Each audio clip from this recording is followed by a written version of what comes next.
Hey, I'm David Millbern, actor, producer of the new documentary, A Long Road to Freedom. The Advocate celebrates 50 years.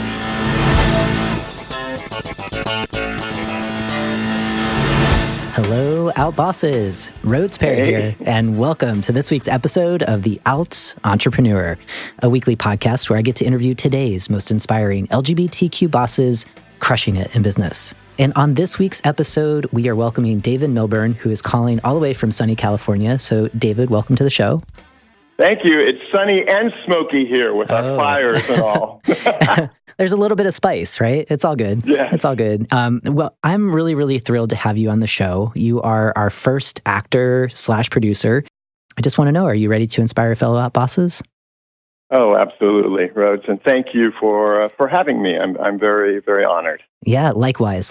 So just a little bit of background about David before we get rolling with the questions. So he is a Emmy-nominated actor-producer, delivering thrillers like The Nurse, comedies like Hush Up, Sweet Charlotte, and sitcoms like From Here, starring Emmy winner Juliet Mills. He has won the prestigious Sabre Award, I hope I'm saying that right, for producing live from the Daytime Emmys red carpet, and is the producer of the critically acclaimed documentary, A Long Road to Freedom. The Advocate celebrates 50 years, narrated by one of my favorite people, Laverne Cox, which chronicles a half-century of the fight for LGBT equality, as well as the publication that covered it all. So I'm super excited. I mean, there's so much to talk about, David. So why don't you kick us off and tell us a little bit more about what it means to be an actor and producer and how you've kind of carved out this very unique career?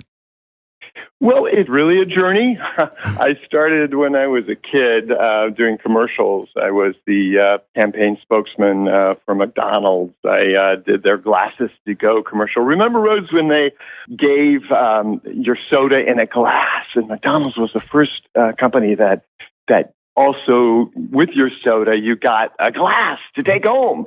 So I introduced that as a counterboy. That was an entire campaign for me as a kid.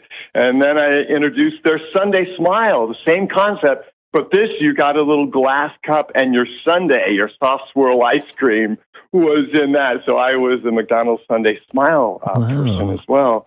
And from there, when we think about inspiration, I think my father really gave me my inspiration. He said, David, you're making a lot of money as a kid actor. Why don't you really pursue this? Why don't you go into this and see what can happen? He said, I don't, and this is the most cogent point for me. Even I was there like a 7, 8-year-old kid. Like, even if you're 7 years old, please project and see what it might feel like if you're 40. And you end up 40 saying, what if? What if I would have gone for it? What if I really would have pursued it and given it everything I got? He said, I don't want you to end up with any kind of regret, feeling any kind of regret, like what if I would have, what if?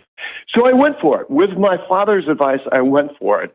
I went to New York. I was one of the youngest members to study at the Actor Studio with Lee Strasberg. Actually studied with Lee at 17. Went on to Northwestern, studied theater with a minor in radio, TV, and film. And then I had never been west of Iowa. My uncle had a farm in Iowa. So I said, I don't want to be, as a struggling actor, I don't want to be cold and poor in New York because I'd experienced New York. At least if I go to California, I'd be warm and poor. So I was fortunate enough to get a contract role on General Hospital. I played Lance Hurt opposite John Stamos. He played a character called Blackie on General Hospital at the time. That's so cool. Spent a year there on the soap, then got a lead in a film called Slumber Party Massacre, which is Roger Corman's kind of thing, and he started so many actors.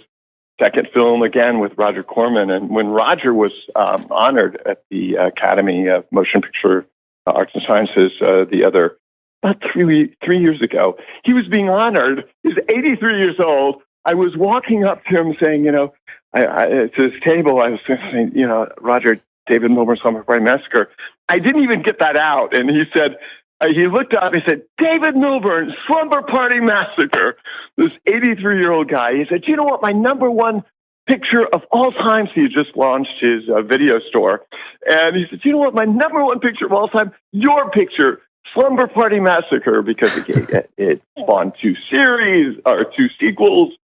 So I was amazed that this man would remember a film that has kind of become a cult favorite. I know in London they play it like Rocky Horror Picture Show, like we do Rocky Horror Picture Show every Saturday at midnight across this country. Yep. They play Slumber Party Massacre. Whoa. So, yeah, I from there I just said, I love acting. I went on to star in a lot of Lifetime movies, sci-fi movies, ABC Family, which is now Freeform. So I've done a lot. But then I'll tell you, Rhodes, and I think this is what we all kind of morph into. I wanted to do more. I wanted to say, an actor with a good script and a good actor can say, you know what? I can expand this role. I can impress upon this role. I can impress upon the script and the final product if I get outside those lines and do my craft in a way that imprints the film even further. Well, what I realized is you're still subject to the final cut. You're subject to what the director wants. You're subject to what the producer wants. And then you end up seeing your film that you put your heart and soul in. It's like, yeah, but that's not what I really saw in the character. I wanted to do this or that, but all those kind of influences created something that I may not be totally happy with the final product sitting in the theater. So I said, well, how can I do more? How can I make what I do even better and imprint the final product more? Well, how do you do that? You become a producer. So I produced a charity event for the Academy of Television Arts and Sciences called the Ribbon of Hope. The television honors those programs that highlight HIV and HIV awareness. Well, it's called the Ribbon of Hope. I got an Emmy nomination for producing that, and I lost that to the Macy's Day Thanksgiving Parade. It's like really a lot of hot air and balloons, and then this was such important work highlighting programs that highlight HIV and HIV awareness. But I said, you know what? Maybe I'm a producer then. So I became a hyphenate at that point. And by being a producer, back to not being just an actor, a producer hires the director, oversees the casting, chooses the music, signs off on the final edit, the cut. A producer, when you look at something you've produced, you see yourself all over it because you've had your hand in every decision that's up there on the screen. And that, to me, meant that I could paint with so many different colors. As an actor, you paint with one color. And as I said, you kind of paint without, outside of the lines and bring in more colors and more flavors. But as a producer, you are there from get-go, and it's so much more satisfying. Yeah. Now, if I can give myself a role in the film, that's even better, which I have. It's a little Alfred Hitchcock. Yeah. Well, I'm really glad that you kind of walked us through that because in the beginning, before we started rolling, we were talking a little bit about being this kind of actor hyphen producer and kind of just the parallels of, being an entrepreneur, even if that's a title that doesn't feel quite right for you. I think the way that you described, your journey, right, of starting out, and what a great example of your dad really believing in you and giving you a vision to kind of work towards. And, starting out as this actor, it's almost kind of like in the world of entrepreneurship, the broad world, it's like this kind of, you are the freelancer, like you're kind of putting yourself out there, auditioning again and again, getting really great roles, sometimes not getting the roles that you want. And I love your evolution of kind of moving from that into this producer where you're calling the shots, right? And it's all on you, right? And so very much like a CEO where, everything from what you want to do, the vision setting to delegating and making sure that that vision is executed and you have a really great plan. Yeah, I think yes, absolutely. I never really thought of it that way. But, nobody gets a job on a film. Actors, directors, casting directors, the whole crew. Nobody gets a job until the producer says, green light, we're on, let's go. Until the producer gathers all the money, gathers all the vision, and communicates that vision, and then a producer, an entrepreneur, can start hiring people and giving people jobs. Yes. But it starts with the entrepreneur, as you have said, or the producer. Yeah. Yeah, I think it's really brilliant. I love this kind of connection and the parallels to what the show is about and what you're doing in the world. And I want to talk more about right now.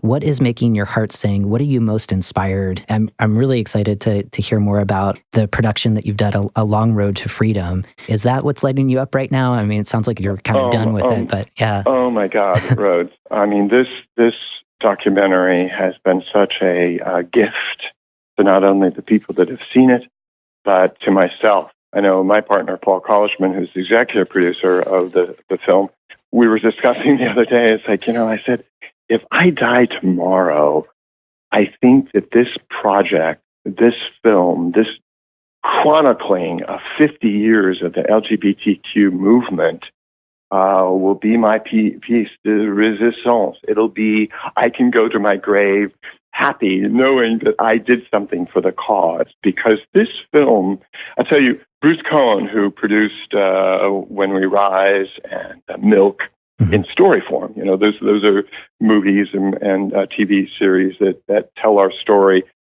in a story form, was sitting right next to me, and he's in the film, he's in the documentary. He turns to me and says, "David, you got it right." And for that, for me, coming from him meant so much to me, because I felt that Milk was amazing. I thought that When We Rise was amazing, and Justin Lance Black is in my documentary as well. Coming from him meant the world to me, because I feel we did get it right. It's 50 years, but it's 50 years of LGBTQ rights, Black Lives Matters, women's rights, transgender rights. When we look at gay, straight, black, white, same struggle, same fight, this film is inclusive of all those marginalized communities that still to this day we have to fight for. Speaking of vision, there was only one song I wanted for the end credit titles, and that was Melissa Etheridge's Uprising of Love, which she performed. She wrote the music and the lyrics, and she performs it with the gay men's chorus. That's the only song I saw that was right, because it's a call to action. Yeah. And I got the finished film to her and to her people. And she said, of course, I'm going to give you the music for free. Wow. I believe so much in this film. Laverne Cox, her narration, free. Everybody jumped on board for this mission, this capsule snapshot of 50 years. Bob Greenblatt, who recently left being the chairman of NBC, called me and said, "David, I hear you got this documentary going on. I want to be a part of it." So I said, "Oh, okay, Bob, you're the chairman of NBC. We'll shoot you on the new old set of Will and Grace." And we shot him on the new old set of Will and Grace. Cher, Ellen, Gavin Newsom, our new governor. Yeah. We flew up to San Francisco. Yeah. But all these people just jumped at the chance to help tell the LGBTQ struggle. When we premiered it at the Motion Picture Academy this summer, and the next day picked up a distributor, the next day, Wow. There were 1,000 people there, and Gloria Allred was in tears. She's in the film. I mean, there was such love emanating from that auditorium that even straight people come to this film and say, "Oh my God, I kind of knew a little bit about the LGBTQ struggle, but I didn't know the complexities and the raw authenticness." Because we also, not only do we have the celebs in this film, we have the boots on the ground. Basically, the documentary tells a story that in 1967, there was the Black Cat Raids, which was a bar here in Silver Lake in Los Angeles. And that really started the LGBTQ movement. It was the first time that gays said, we're not going to take this anymore. Now, that predated Stonewall by 2 years. Stonewall, we all know Stonewall, 69, New York, blah, blah, blah. But nobody knows that 2 years prior to that, right here in Silver Lake at the Black Cat, which is a bar that is still there, was where the uprising really started. And then the Advocate came right out, was formed out of that as a publication and remained a publication of note for the next 50 years. Yeah, it's so important what you're doing, and I'm really grateful that you got to spend some time talking about this documentary. I think for our community, our vibrant, super diverse rainbow community, it's hard sometimes to really pin down our history. And I think that the film that you're putting forward does a good job of remembering and honoring those legends that we stand on their shoulders, right? And also hopefully to inspire more work like what you're doing, to give.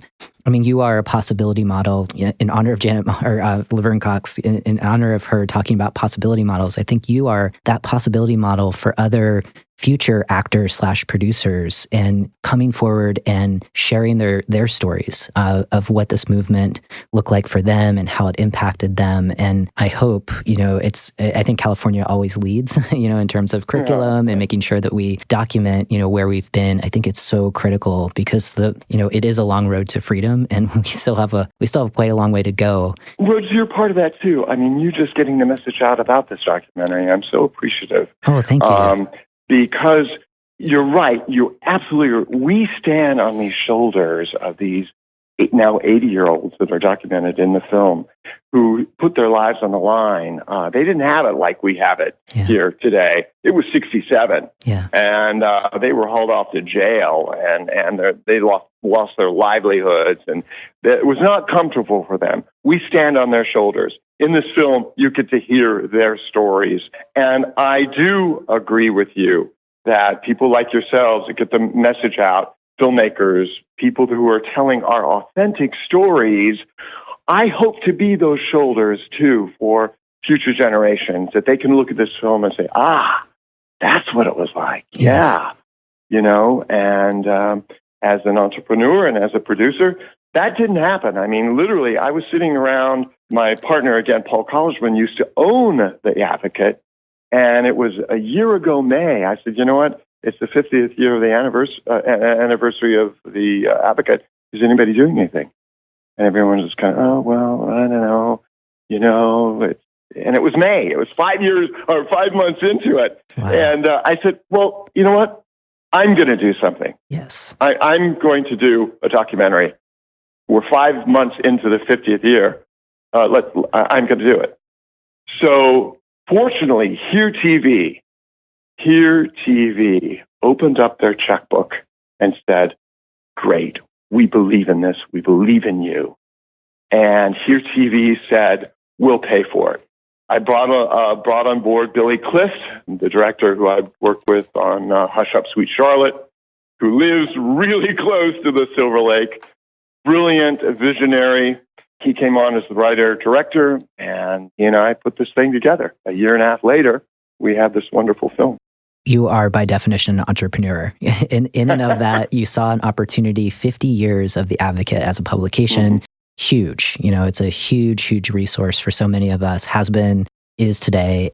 And you wanted to honor that legacy by doing something, and you stepped forward, right? And with that, people believed in your vision, and you got investments that you needed to get off the ground, and you created this brilliant, brilliant piece of work. And I hope that, you definitely are inspiring folks in your field and will for forever. Like you said, this film is out there, the documentary, and people will be inspired by that. I must tell you, though, it does take a village. You're right on that vision. And Totally. The entrepreneur, somebody says, I'm going to be the one. I'm going to be the point person. I'm going to start this. One has to start it, but then after that, you just farm it out and you watch it and you nurture it. And it's like your baby. I remember when one of the final processes of filmmaking is that you sit in a theater alone, watching the film, making sure that all the sound, all the color, everything's fine. And I did that alone. Nobody else was around. It was the producer, the person who started it. I sat in the film. When the technician came in after the film, said, David, are you okay? I was bawling. I was sobbing. There's such passion, and the story is such the story. It's the story of our lives involved in this film that I was sobbing. And I think the technician was kind of a straight guy and just kind of a technician, if you will. And of course, he didn't get it. Mm-hmm. He didn't get the massive amounts of work, the massive amounts of contributions that are displayed in this film, of these people. But people are getting it now. Our audiences are getting it. They come up to us in tears themselves, telling us their stories when we do these film festivals across the country and have special screenings and Q&As. And people are celebrating this film just as much as they celebrate who we are. And we have the ability now to celebrate who we are now. I love it. Stand strong. I love it. And we're going to take a very quick sponsorship break. And when we come back, we're going to learn a little bit more about who you are, David. Hey, Outbosses. Rhodes Perry here. As you all know, part of my passion for this podcast is to empower you and fellow LGBT entrepreneurs to cultivate a feeling of purpose and belonging in your business. To know that you can show up and be the most authentic version of yourself. Purpose, belonging, and workplace culture are concepts I take seriously in my own consulting business. In fact, I'm on a mission to empower leaders just like you and those on their way to joining us to cultivate cultures of belonging. In my upcoming book, Belonging at Work, I share some of my personal struggles of coming out as a trans guy in the workplace and how I leverage this experience as one of my business superpowers. Now, I'm on a mission to support you in taking simple actions that will make a world of difference for anyone who has ever felt as if they needed to hide important aspects of themselves on the job. When you commit to purchasing a special, limited edition copy of the book, a portion of your purchase will support expanding workplace opportunities for fellow transgender and non-binary people. An added bonus, your story about what it means to belong at work will be featured on the book's website to inspire others.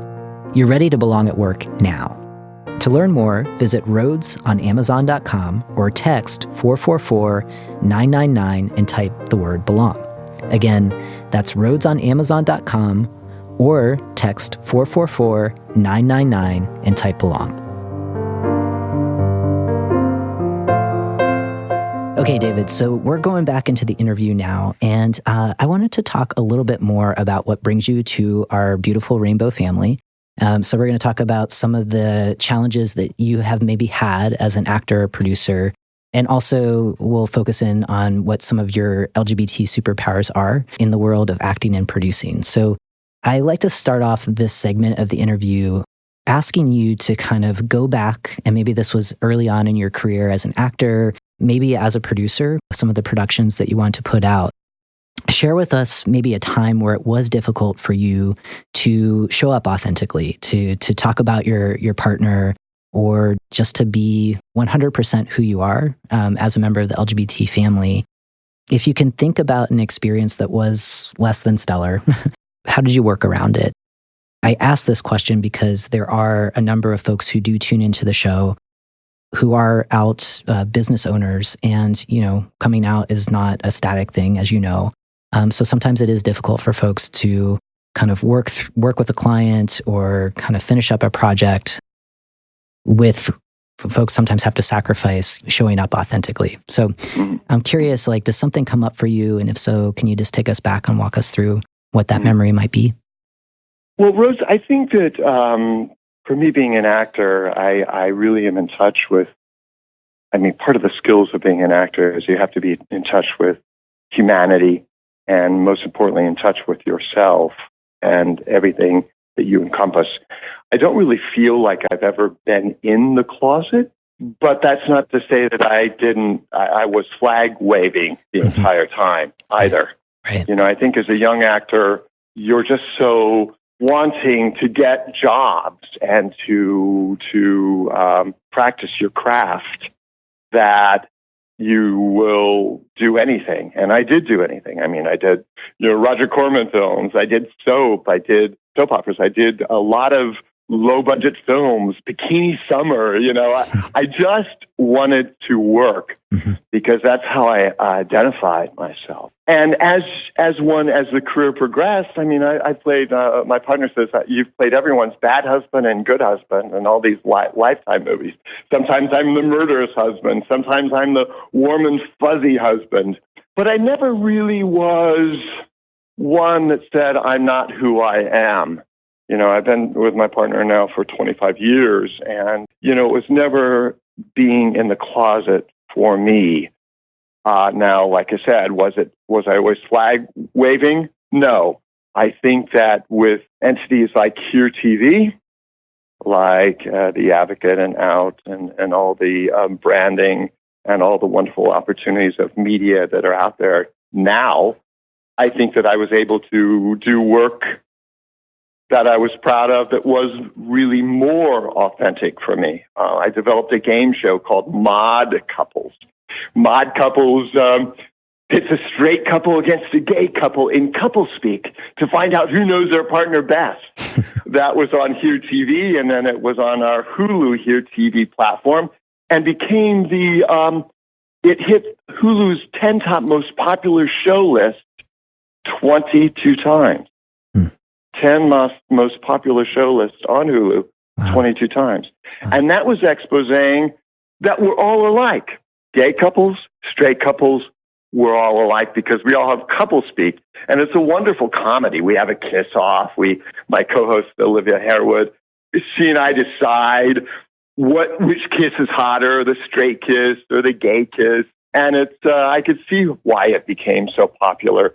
Shows like Dante's Cove. I was one of the first. That was one of the first shows for Here TV, first hits on Here TV. I found that. I farmed that. I developed it. That was showing romances and relationships that were authentic and not, oh, we're gay. No. The mandate at Here TV is, you know what? We're gay. Okay. No problem. Now let's show what gay people do, who gay people are, in an authentic way. Falling for Angels was another series that I was really proud of. Falling for Angels exposes different couples around Los Angeles and the different milieux. So each episode, half-hour episode, was a different town in Los Angeles, Koreatown. We hired a Korean director, Korean writers, Korean actors. Boyle Heights, Hispanic, same thing. Lemon Park, Black, African American. Silver Lake, the hipsters. Bel Air. And the final episode of that series, number 6, is Malibu, where we find that all those couples from all those one-off story episodes come together for a wedding. So I think what's happening is that we're able to tell our stories authentically, and that is the mass movement of our movement, that we don't have to be in the closet. We can tell our stories. And I really celebrate a network like Here TV that gives filmmakers and actors that place to go and tell their stories. Yeah, it has to be such a breath of fresh air. And my context right now is I just recently saw Bohemian Rhapsody in the movies. And, just kind of thinking about performers or actors, folks like Freddie Mercury, where, late 60s, early 70s, just doing your craft, speculation about who your family is, who your partner is, and in kind of an industry where you would imagine there would be so much immediate acceptance. And you can tell I'm an outsider to the world of Hollywood and entertainment. But, that was always my perception as a kid of like, if Elton John or if, these icons were just out earlier, how meaningful that would be, to all of us young kids in the Rainbow family, right? And yet, like the reality, like what you were saying early in your career, where it's like, just wanted to get that job. I just wanted to do the thing. And I think films like Bohemian Rhapsody for me give me much more compassion to like all of that pressure on top of the pressure of just doing the thing that you're blessed to do. I think being authentic, I mean, there's nothing more attractive than being who you are. Yeah. As far as the documentary and activism, Ivy Buttini, who's a huge lesbian activist, at the end of the film, which is really a call to action for all of us, the third act of the documentary, is just do what you do, be who you are. That's enough. Yeah. If you're authentic and you do what you do to help the cause, that's enough. Yes. We all don't have to go out and cure cancer. If we look at grassroots efforts like filmmaking, like what you do, Rhodes, I mean, that's enough. We are doing our part. Yeah. And you asked me about one of my downtimes, and this isn't really a downtime, but early on in my career, I remember, I live in Los Angeles, and that time I was living in West Hollywood as a young actor. And I'd done Joseph and Amazing Technicolor Dreamcoat, replacing Donny Osmond on the stage. And I'd come back, I'd met somebody on the road, and I'd come back, and he had come to visit me or something. And I was so proud because he was from the Midwest, and it's like, really what we call the flyover states, maybe, and the more repressive for an out person. I was very proud. So we were walking down Santa Monica Boulevard, Boys Town, hand in hand, and I was showing him what it's like to be on the West Coast and wonderfully gay, acceptive environment. And a car came down Santa Monica Boulevard, and an egg was thrown out of the car and hit him in the head. And I thought to myself, wow, yeah. Here I am showing how proud one can be, how proud someone can be out in Boys Town on Santa Monica Boulevard, and a car drives by and throws an egg at us. Yeah. Oh. This is years ago, but I know that that's still out there. And I know that by doing what we do, by doing a documentary that is telling our stories, that's what we have to do for total acceptance. And we just have to keep on doing it, Rhodes, Yes. Yeah. I mean, the importance of, especially after something like that, to keep showing up and to keep holding space for folks. I mean, that's what we do. And it's not always easy. And I appreciate you sharing that story because it does give context. Even I'm recording here in Portland, Oregon. It's a really great city, super progressive, and still, some of those same challenges are happening right now. And it's 2018, So the show is about empowerment, right? And my next question, I really love this question, which is, with your lived experiences of being a part of the Rainbow family, how do you see those experiences helping you to stand out as an actor / producer, just that gives you a competitive edge because you have this different perspective? Like, what might be some of those strengths? I'm sure you can think of many, but what are some that strike out for you? Yeah. I think that, and Amistad Maupin says this in the documentary, and it says it so beautifully, being gay gives you all kinds of powers. And I was so thrilled to get him in the documentary.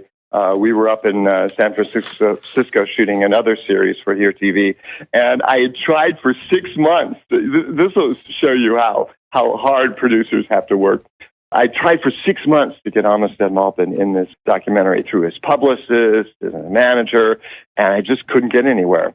So we're shooting something else in San Francisco. The van's going down Castro Street. I see him on the side of the sidewalk walking with his husband and his dog. And I tell our driver, I said, pull over. There's Amistad. So I jump out of the van, run out to him on the sidewalk and say, hey, Amistad, I'm David Millbern. I'm the producer of this documentary. We've been trying to get you in this doc. He goes, I know who you are. So what's the deal? So after, 15 minutes of charming him, we shot him the next day for our documentary. And what he says is, as I said, being gay gives you all kinds of powers if you just accept them and be authentic. Yes. I think what one has to bring to the table and what makes you unique could be being authentic and being exactly who you are, and that's embracing being gay. So if you stick with that, you will be unique and you will stand out and you will also be true to yourself.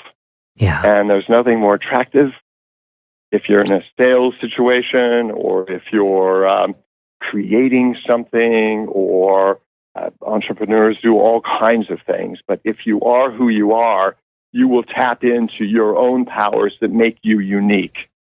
And, my dad was a salesman, and I'll tell you, it doesn't matter what product you're selling.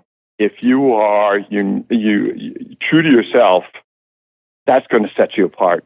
They say in the acting world, don't try to be like this, don't try to be like that. Just be you, because that'll make you unique. Yes. That'll make you different from everybody else that walks into that audition and reads those same lines. Yes. Yeah. Somebody has to get the role. It's the person who brings their unique talents and their soul and their whole spirit to that role that gets that role. Believe me, I've been on the other side, and I've been the person who doesn't get the role and the person who does get the role. So that's what is very attractive. Yeah, and it's in this sense, it's trusting kind of your inner wisdom, your intuition, and just leaning on that first and foremost. It comes from within, and also I love the story of just kind of like tenacity, persistence, and grit to get Amistad into the documentary, which is going to be. I mean, I'm excited to see the documentary because, just to have him alone, was such a treasure, So, and that you had to physically be there to get his attention, and you did it, right? And when many people, 6 weeks in, a lot of people would just throw up their hands and be like, "All right, I guess we can't get him." And that story goes on and on and on, Rose. Dr. Gottlieb, who actually invented the acronym of AIDS, I tried to get him in for 6 months because I knew we needed the anchor for the second act to have him anchor the whole AIDS epidemic and what that meant to our community and how that empowered us to move on to marriage equality, which is the third act. I worked on him for 6 months, but he was just shy. So we had to, baby him to get him to tell his truth. And to see this man who has done so much for the medical world break down and cry in the film, saying that, there was a time where there were just no more tricks in his bag, and he had to let these young people just wither away right in front of him.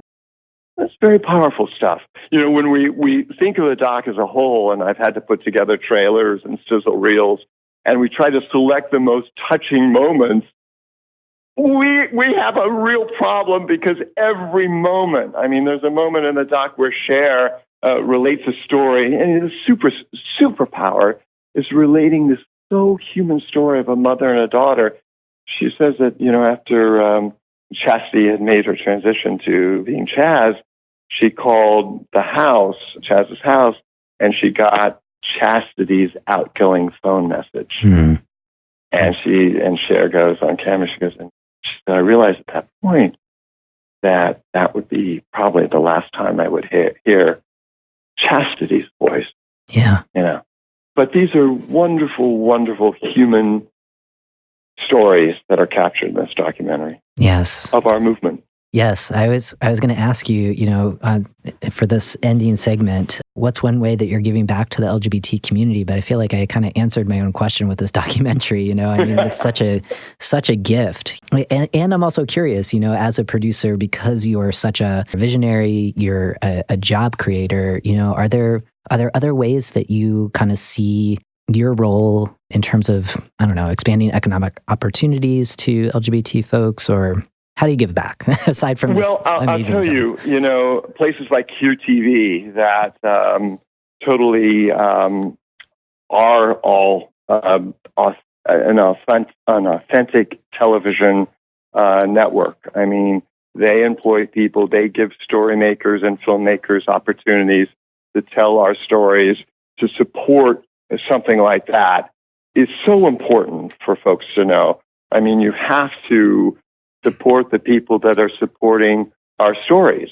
And Here TV is kind of like gay HBO. They give Every month there are new films of our authentic stories from across the world, new series.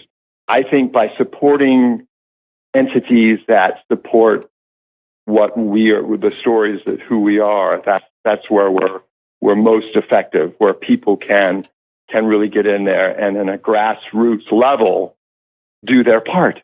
Yes. Right? Yes. Okay, so David, we're going to jump into our bonus round.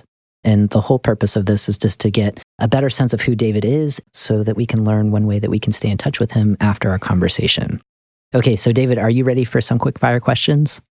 Yes. Is it the bonus round or is it a booby trap? I don't know. Well, I'll check in with you afterwards. I'm not sure. So, okay. So really simply, when you're stuck, if you're trying to come up with your next great idea for a production, is there a mantra or quote that you kind of reference just to stay focused on the task at hand? I believe in silence. I believe if you stop the noise that's around you and stop the noise that is within your head, the desert out here in California is a place for me to go to and just stop. And when you stop and you really listen to what's going on from your soul, from your gut, that's where your next idea is going to be. I love that. There's such power with nature, the desert, the woods, wherever it is. I mean, just the silence that the environment can provide you in that way is so powerful. There's a park out in California roads. I don't know if you've been in the desert called Joshua Tree National Park. It's beautiful. And I remember hiking out there many times, and I think, oh my God, it's so noisy. What's going on? It's noisy. I'm in the desert. It's like, oh my God. That's all the noise in my head. Yes. Let me work on that now, Yeah. And then when you silence all that and listen to your own gut and your own soul, that's where creativity starts for me. I love that. Can you share one personal habit that helps you master yourself and your business and your work?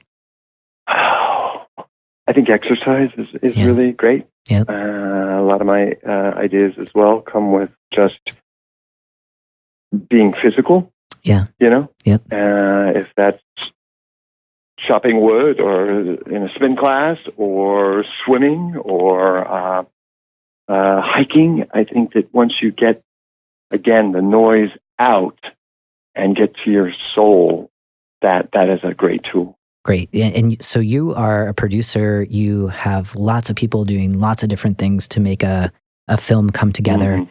What is like the first thing that you delegate because you're like, I never want to have to deal with this ever again? You know what? I try to keep a good producer, I feel, keeps their hand in all aspects. I mean, right down to the craft service, right down to is lunch going to be a good lunch or not. But by being involved in every aspect of it, you also have to empower those and trust those who you've hired to do their good. You have to be a cheerleader. You have to trust them. You have to hire well. You have to then let them do. I think this is kind of the hardest part. Let them do what they do. Yes. Because obviously a producer doesn't have all these skills. You have to know about them, and you have to recognize how when one is good at them. But then you have to let them do their good and step back and be a cheerleader and console them and also encourage them. But ultimately, you have to let them do what they do and do their good. And that's hard. That's hard. But that's such a hard ingredient, but it's also so necessary. Yeah. Yeah. I think that's a helpful reminder for many people who tune in. Who maybe had started out as solopreneurs and now have built, a thing, whatever that thing is, and trusting, like you said, that you've attracted and hired the right people, and you've empowered them, and you're cheering them on, and you're letting them do what they're good at, right? And and kind of letting go is maybe an important reminder. So thank you for that. Okay, so and then also too know that if you've made a mistake. You know when to draw the line and cut it out. Yes. And also, move on to Also super important. So two more questions for you, David. Can you share one piece of advice to inspire the next generation of LGBT business owners, actors, producers to take that first step, that first entrepreneurial leap? Don't be afraid of jumping in. Just jump in. Failure comes, then wonderful lesson. Move on to the next one. I remember, I really believe in therapy too. And I remember a therapist told me once, I had this recurring dream of, I had a small little condo once in West Hollywood, with all my things in it. My life was very contained and I could control everything. And I had the recurring dream that there was a huge raging fire outside my sliding glass window on my balcony. And my dream would be I'd run around and gather up all my little things and try to get out of the front door, which was on the other side of the fire. And my therapist said, why don't you just jump into the fire? It's a dream. Yeah. It's a recurring dream. Jump into the fire. I said, oh my God, why don't I do that? Why don't I jump into the fire? I think that that's really good advice. Jump into the fire. Don't be protective. Don't live a contained little life. Jump in and see where you go. I love it. That is, and it's going to shape you, right? I mean, we're all shaped by the fire. I think that's brilliant, and I think we should tweet that out right now. So David, thank you so much for your time and for inspiring fellow outbosses. Before we go, can you share one way that we can stay in touch with you and learn more about all of the great films and everything else that you're doing? Well, I would encourage people to go to here.tv, here.tv, and I'll tell you, I believe what those folks are doing, and everyone can check in to my latest projects on here.tv. I have another series there called Now What? Now What is something I wrote and directed and produced. Now What is the pillow talk that ensues after sex. I love it. So it's a sexy little opening and then flop down, and it's basically the perils, challenges, and fun that comes along with this 38-year-old guy who's my series lead, and the men that go through his bed. Each episode is another man, and he's somebody searching for his soulmate. And it's comedic, it's tragic, it's everything we go through in the dating world. It's called Now What? Yeah. Well, folks, you can check that out on our show notes.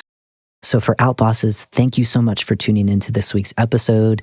It is always a privilege to connect you with so many inspiring outbosses like David. So David, thank you so much for your time. Thanks, Rhodes. Yeah. And for details from today's conversation, you can check them out at outentrepreneur.com. If kind of Googling that is too much, you can just text Outboss, all one word, to 444-999, and we will connect you with the show and an amazing guest like David. So as a next step, subscribe to the show, consider leaving a rating and review on iTunes, and be sure to share it with a friend or a loved one. And for now, keep being your authentic selves 100% of the time.